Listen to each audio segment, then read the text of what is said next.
makarating sa loob ng bahay na pag-usapan ni na RM Robin at Jason ang nakitang sina Melay. Papuntang Baguio, Brads. Bagyong ano? Mga ilang biyahe dito hanggang doon. Mga 4. Anong gawin nila? Ay, may show. Festival ano? Panagbenga. Nakita mo si Isay nung umi-exit? Oo. Namadali pa no? Ba't ako magsushooting bukas? Ako lang. O isa.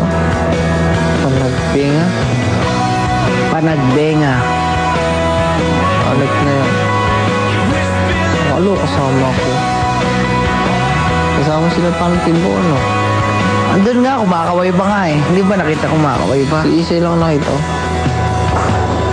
Pero pag ikaw pinapili, ano mas gusto mo? Yung taping o yung Baguio? Alam ko dito lang siya, parang chokes na sa akin dahil alam ko lang dito lang siya sa katabi ko. Katabi ko lang dito pero kahit hindi kami nagkita. Pero yung palis siya, sabi pasan sila, pabagyo, yung parang nag-isip na naman ako, sana kasama ako doon. Si Jason tila hindi matiis ang maging malayo sa kanyang Isay. Isay o taping? Kay Isay. Kasi nga nag-desisyon ako dahil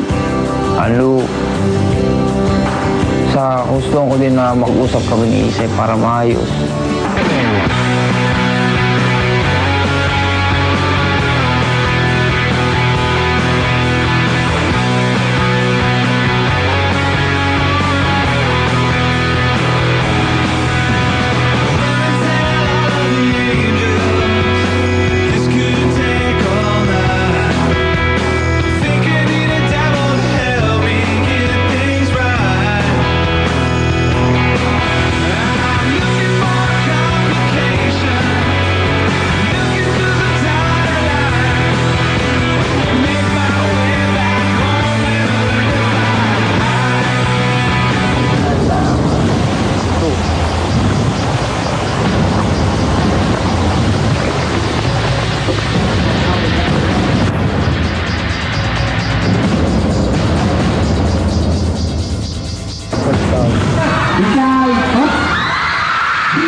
Ang programang ito'y